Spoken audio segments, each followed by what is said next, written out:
Have you ever noticed that the people who are the worst for you are often the hardest to get over? Think about that for a second. The people who text back consistently, communicate with you clearly, tell you where they stand, and genuinely seem interested in building something with you are often just described as nice. Whereas the people that come along, they take 3 days to reply to one of your messages, they disappear for weeks on end, they send mixed signals, they don't know what they want, they somehow occupy the majority of your mental bandwidth. You can't stop thinking about them, you replay conversations, you analyze text messages, and you wonder what they meant by something that they said. You also wonder, why haven't they replied to me? Are they losing interest? Should I reach back out? Should I pull away? And then before you know it, they're living in your head rent-free. So why does this happen? Why do emotionally available people feel so addictive? That's really what I wanted to talk about today. Because I think one of the biggest misconceptions in dating is that when we can't stop thinking about someone, it means that they're actually special. And we assume that because we are emotionally activated, we're obsessed, we can't stop thinking about them, that this must be some profound soulmate connection and that they are the one. But in many cases, what you're experiencing actually has very little to do with love, and it has a lot more to do with how the human nervous system responds to uncertainty. Now, before I explain that, I want to tell you something I realized in my own life. A few years ago, I found myself incredibly interested in someone. And looking back, what's funny is that if I made a list of what I actually wanted in a partner, they didn't check any of the boxes. They weren't consistent, particularly available or clear with me. They were just showing up in a way that made me feel secure. Or so I thought. But I thought about them constantly, and then at that time, I interpreted that as attraction. I thought, wow, I must really like this person. But looking back, I realized something different was happening. I wasn't attached to the person. I wasn't attached to what they said or what they did, but it was more like I was attached to solving this puzzle. Because when someone is emotionally available, there really isn't much of a puzzle. You just know where they stand.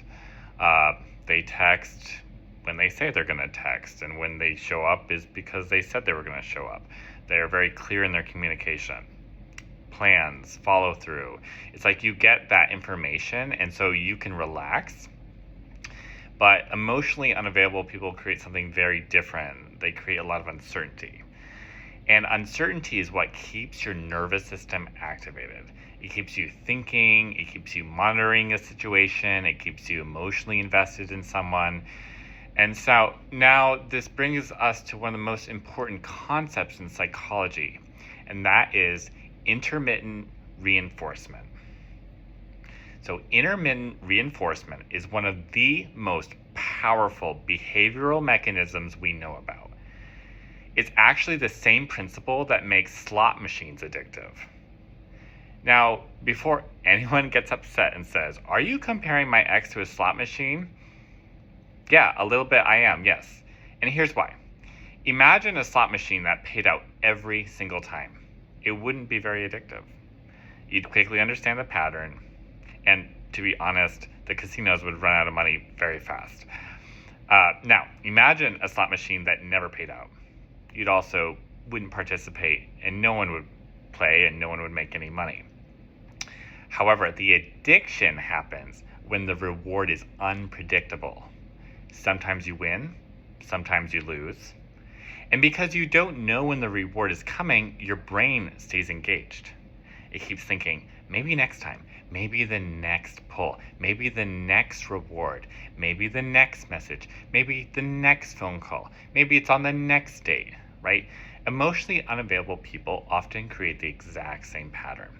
One day they're affectionate, the next day, distant. One day they're interested, the next week, sorry, unavailable. One day they're talking about the future, the next day they completely disappear.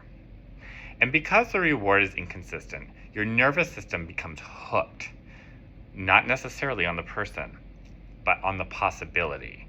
And that's a very important distinction because a lot of people spend years, I mean it, years chasing potential. They're not actually relating to the person as they are in the moment. They're relating to who they hope the person will become. They're relating to the future version, the healed version, the available version, the committed version. And unfortunately, it's a version that may never actually exist. And because they're attached to this possibility, they stay in situations way longer than they should. Now, here's another uncomfortable truth. Healthy attraction often feels less intense in the beginning. And people really hate hearing this because everyone wants the fireworks, the dream, the fantasy, the instant chemistry, the overwhelming feeling that this is the one, this is different. But here's the problem. Many people have accidentally trained themselves to associate anxiety with attraction. They've trained themselves to associate emotional activation with chemistry. So when they meet someone who's healthy, consistent, emotionally available, they don't feel that pull, that same intensity. Not because the person's wrong, but because their nervous system isn't being activated in the same way. Think about it. If someone texts you back consistently, what is there to obsess about? If someone communicates clearly, what is there for you to analyze?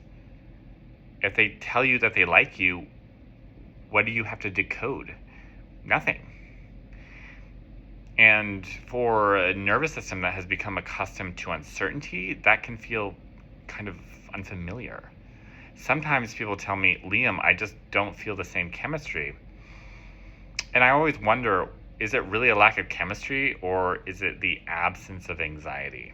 Because those are two very different things. Now let's go deeper. Why are some people especially vulnerable to emotionally unavailable partners?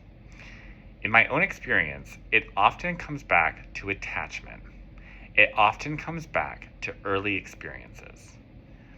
Maybe love felt inconsistent growing up. Maybe affection for you was conditional, or attention had to be earned, or that you learned that connection required effort, performance, or chasing. And if that's the template that your nervous system learned, then emotionally unavailable people can feel surprisingly familiar. Not healthy, familiar. And familiarity is very, very powerful. Human beings are often drawn towards what feels familiar, even when it doesn't even make them happy. That is actually one of the reasons people repeat the same relationship patterns over and over again. They're not consciously choosing pain, right? They're choosing familiarity. Their nervous system recognizes it. Their nervous system knows how to navigate it. And so they keep recreating it. Now, here's the part I really want you to hear. If you're currently obsessed with someone who's emotionally unavailable, it doesn't mean that you're broken. It doesn't mean that you're weak. It doesn't mean that you're stupid. It just means that you're human, right? Your nervous system is doing exactly what it learned to do. So the question isn't what's wrong with me? It's what is this pattern trying to teach me right now? Because every pattern contains information, right? Every emotional trigger contains information, every obsession. So if you're willing to get curious instead of judgmental, you can learn a tremendous amount about yourself, right? One of the biggest shifts that happened in my own life was when I stopped asking, how do I get this person to choose me? And started asking, why do I need this person to choose me? That's a very different question because often what we're chasing isn't love. We're chasing validation. We're chasing certainty, approval. We're chasing the feeling that we're finally enough. And then that fantasy becomes, if this emotionally unavailable person finally chooses me, then now I'm worthy. But here's the truth. Your worth was never dependent on whether they chose you, on whether they texted you back, on whether they committed to you. Your worth exists completely independent of all of that. So the moment you stop trying to earn your value through somebody else's attention, something powerful starts to happen. You become less attracted to emotionally unavailable people. Not because you're forcing yourself, but because your nervous system starts wanting something completely different. It starts wanting peace, consistency, emotional safety. And that's when your dating begins to change. So if there's somebody you're thinking about right now, somebody you can't seem to get over, somebody who keeps pulling you back into the same cycle, I want you just to ask yourself a few questions, right? Am I actually in love with this person? Or am I just addicted to the uncertainty?